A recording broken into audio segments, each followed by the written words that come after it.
Set 2-এর দ্বিতীয় ভাগে 4 এবং 5 দাগের প্রশ্নগুলোর সমাধান নিয়ে আলোচনা করছি। 4 দাগের প্রথম প্রশ্নটা বলেছে সরলরেখার সাহায্যে যোগ করো -11 প্লাস করতে হবে -3। তাহলে এটা আমরা সরলরেখার সাহায্যে কীভাবে করব? আমরা একটা সরলরেখা এখানে নিয়ে নিলাম। এবার যেহেতু দুটো সংখ্যায় আমাদের মাইনাসে আছে, তাহলে ঋণাত্মকের দিকে আমাদের সবথেকে বেশি সংখ্যায় নিতে হবে এবং ধনাত্মক দিকে আমাদের কম নিতে হবে। -11 প্রথম সংখ্যা, তাহলে 0 থেকে প্রথমে আমরা -11 পর্যন্ত যাব। তাহলে 1 2 3 4 5 6 7 8 9 10 11। তাহলে আমরা প্রথমে 11 পর্যন্ত গেলাম 0 থেকে। এবার আমাদের আরও যেতে হবে কত? -3। তাহলে 1 2 3, এই জায়গাটা হলো আমাদের -3। তাহলে আমরা 0 থেকে কত দূর পর্যন্ত গেলাম? -14 পর্যন্ত গেলাম। তাহলে এই জায়গাটার দূরত্ব কত হলো আমাদের? -14। তাহলে এখানে আমাদের লিখে দিতে হবে -14। এরপরে 2 নম্বর প্রশ্নটা বলেছে 15 বিয়োগ +4 প্লাস করতে হবে +9 এর বিপরীত সংখ্যা। তার মানে আমরা কি করব? এখানে লিখব 15 বিয়োগ থাকবে, এখানে যোগ 4, এখানে যোগটা থাকবে, এখানে কী হবে? +9 এর বিপরীত সংখ্যা মানে হচ্ছে -9। তাহলে এখানে 15, এখানে প্লাসে মাইনাসে মাইনাস হয়ে যাবে 4, আর এখানে মাইনাসে প্লাসে মাইনাসে এখানে মাইনাস হবে 9। এবার এটা হচ্ছে 15 থেকে 4 গেলে কত হবে? 11 বিয়োগ 9। এবার 11 থেকে 9 চলে গেলে এখানে হবে 2। 3 নম্বর প্রশ্নটা বলেছে বিপরীত সংখ্যার সূত্র প্রয়োগ করে বিয়োগ করো। তাহলে বিপরীত সংখ্যার সূত্র প্রয়োগ করে বিয়োগ করব। এখানে -31 থেকে বিয়োগ করব -45। তাহলে এখানে আমরা কি করব? -31টা রেখে দেব, দিয়ে এটাকে কি করব? প্লাস হবে, আর এখানে ভিতরে যেটা আছে মাইনাসটা হয়ে যাবে +45। তাহলে এবার দেখো, যেহেতু দুটো হয়ে গেল বিপরীতধর্মী চিহ্ন, তাহলে আমরা কি করব? তাদের পরম মান দুটো অর্থাৎ সংখ্যা দুটো বিয়োগ করে দেব, বড়টা থেকে ছোটোটা। তাহলে 45 থেকে 31 বিয়োগ করলে কত হবে? 5 থেকে 1 গেলে এখানে হবে 4, 4 থেকে 3 গেলে এখানে হবে 1, আর চিহ্নটা থাকবে বড় সংখ্যাটার যেটা চিহ্ন আছে প্লাস, সেটা হবে। এরপরে বলেছে সরলরেখা, সরলরেখাংশ ও রশ্মির মধ্যে নির্দিষ্ট দৈর্ঘ্য আছে কার? দেখো, সরলরেখা, সরলরেখাংশ ও রশ্মির মধ্যে সরল রেখাংশের নির্দিষ্ট দৈর্ঘ্য রয়েছে। তাহলে এখানে আমরা লিখব সরল রেখাংশের, সরল রেখাংশের। এবার 5 নম্বর প্রশ্নটাতে বলেছে এখানে 3টি বিন্দু রয়েছে একই সরলরেখার মধ্যে, x y z। আমাদের বলতে হবে এই x y ও z তিনটি কি? এই x y ও z বিন্দু তিনটি হচ্ছে সমরেখ বিন্দু। তাহলে এখানে আমরা লিখব সমরেখ বিন্দু।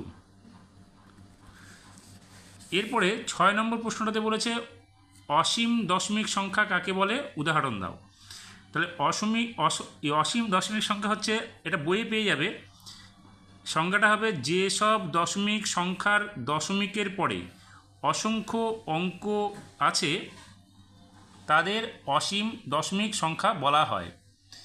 উদাহরণ হচ্ছে যেমন 0.33, আরও এরকম চলবে, বা 0.166, আরও এরকম চলতে থাকবে। এবার 5-এর 1 নম্বরে বলেছে একটা চিত্র রয়েছে, সেই চিত্রটাতে আমাদের বলতে হবে কতগুলো সমতল আছে, কতগুলো বক্রতল আছে।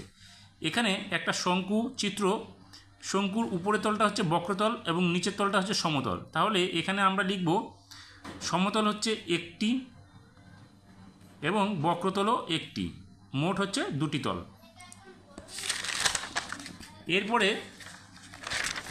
2 নম্বরে একটা চিত্র রয়েছে এখানে, এই চিত্রটির পরিসীমা আমাদের বের করতে হবে। তাহলে চিত্রটির পরিসীমা বের করতে গেলে আমরা কি করব? এক জায়গা থেকে শুরু করে প্রত্যেকটি বাহুর দৈর্ঘ্য আমরা এখানে যোগ করব। তাহলে আমরা 13 থেকে এখান থেকে শুরু করছি। প্রথমে কত আছে? 13 যোগ, তারপরে এখানে আছে 5 যোগ, তারপরে এখানে আছে 7 যোগ, তারপরে এখানে আছে 20, তারপরে যোগ করব এই বাহুটা 7, তারপরে যোগ এই বাহুটা 5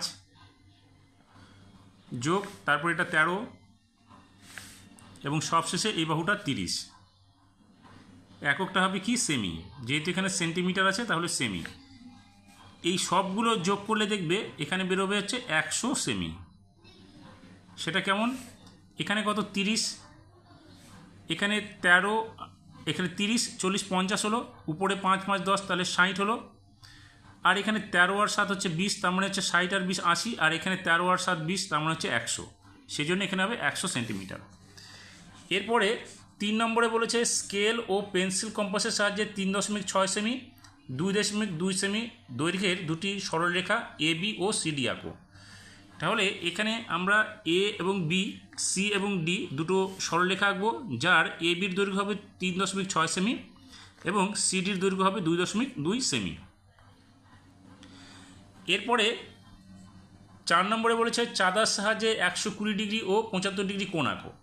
তাহলে চাঁদার সাহায্যে আমরা কী করবো, দুটো কোণ আঁকবো। প্রথম কোণটা নিয়েছি পি কিউ আর, যার মান হবে 120 ডিগ্রি, এবং পরের কোণটা নিয়েছি এ বি সি, যার মান হচ্ছে 75 ডিগ্রি। 5 নম্বরে আমাদের এখানে 3টে চিহ্ন রয়েছে, এই দুটো অঙ্কর মধ্যে আমাদের সেই প্রযোজ্য বা যেই চিহ্নটি আমাদের দরকার সেটা আমাদের এখানে বসাতে হবে। এখানে আছে দেখো এক্স মানে 10, তারপরে এখানে আছে 4, তার মানে 14, এদিকেও কিন্তু সংখ্যায় রয়েছে 14, তাহলে এখানে রোমান সংখ্যা 14, এখানে 14, তার মানে দুটো সংখ্যা মান সমান, এই জন্য আমরা এখানে কী বসাবো, সমান চিহ্ন বসাবো। পরেরটাতে রয়েছে এখানে এক্স মানে 10, আর এখানে হচ্ছে 9, তার মানে হচ্ছে 10 আর 9 19, কিন্তু এখানে হচ্ছে 10 10 আর 1, তার মানে হচ্ছে 10 10 20 আর 21, তাহলে এখানে হচ্ছে 19, এখানে হচ্ছে 21, তার মানে এই সংখ্যাটা বড়, তাহলে আমরা এটাকে লেস দেন চিহ্নটা বসাবো। এরপরে 6 নম্বর প্রশ্নটাতে বলেছে 15.77 মিটার লম্বা বাঁশের 2.25 মিটার অংশ বাদ দিয়ে বাকি অংশকে সমান 4 ভাগে ভাগ করলে প্রতি ভাগের দৈর্ঘ্য কত হবে। তাহলে আমাদের প্রথমে কি করতে হবে, 15.77 থেকে 2.25 বিয়োগ করতে হবে, বিয়োগফলটাকে আমাদের 4 দিয়ে ভাগ করতে হবে। তাহলে আমরা এখানে 7 থেকে 5 বাদ দিলে কত পাবো, 2 পাবো। 7 থেকে 2 বিয়োগ করলে এখানে 5 পাবো, দশমিকের সঙ্গে দশমিক বসিয়ে দিলাম, 15 থেকে 2 বিয়োগ করলে এখানে 13 পাবো, ভাগ হলো কত 4। এবার 4 দিয়ে যখন ভাগ করবো এটাকে, এখানে দেখো 13 আছে, তার মানে 3 4 12, এখানে কত বাজবে, এখানে বাজবে হচ্ছে 1, তাহলে দশমিক এখানে হলো, দশমিকটা আমরা এখানে বসিয়ে দিলাম, তাহলে 1 আর 5 কত হলো 15, 15 হলে আমরা কতবার দেবো, 3 বার দেবো, 3 4 12 বাজবে 3, এখানে 2 হলো 32, তাহলে 4 8 32, অর্থাৎ 3.38। তাহলে আমরা লিখব প্রতি ভাগের দৈর্ঘ্য 3.38 মিটার। এরপরে 7 নম্বর প্রশ্নটাতে বলেছে 2123.567 লিটারকে কত মিলিলিটার হবে, সেটা আমাদের বের করতে হবে। তাহলে লিটার থেকে মিলিলিটারে গেলে আমাদের 1000 দিয়ে গুণ করতে হবে, তার মানে এখানে কি হচ্ছে 2123.567 গুণ 1000, এটা হয়ে গেল মিলিলিটার। তাহলে 1000 দিয়ে গুণ করলে কী হবে, 2 1 2 3 5 6 7 আরও 3টে 0। এবার দশমিক আছে 1 ঘর 2 ঘর, তাহলে 1 2 3 1 2 3 ঘর পর দশমিক, মানে এখানে দশমিক বসে গেল। এবার দশমিকের পরে শূন্যগুলো আমরা কেটে দিতে পারি, এটা কি হলো মিলিলিটার। তাহলে এটা আমাদের কী হবে 2 1 2 3 5 6 7 মিলিলিটার হয়ে গেল উত্তরটা। এরপরে 8 নম্বর প্রশ্নটাতে বলেছে কোন বৃহত্তম সংখ্যা দিয়ে 78 182 ও 195কে ভাগ করলে কোনো ভাগশেষ থাকবে না। তার মানে আমাদের এই 3টে সংখ্যার গসাগুটা বের করলেই আমরা সেই উত্তরটা পেয়ে যাব। তাহলে আমরা এটাকে গসাগু বের করছি কি, ভাগ প্রক্রিয়াতে। এবার 78 দিয়ে প্রথম সংখ্যাটাকে ভাগ করছি 182কে, তাহলে এখানে আমরা যদি দুবার দিই তাহলে কত হবে, 8 দুগুণে 16 6, হাতে থাকবে 1, 7 দুগুণে 14 আর একে 15, তাহলে বাঁচবে কত, এখানে 2কে 12 ধরো, 12 থেকে 6 গেলে এখানে হবে 6, 5 আর একে 6 হলো, 8 থেকে 6 গেলে এখানে হলো 2।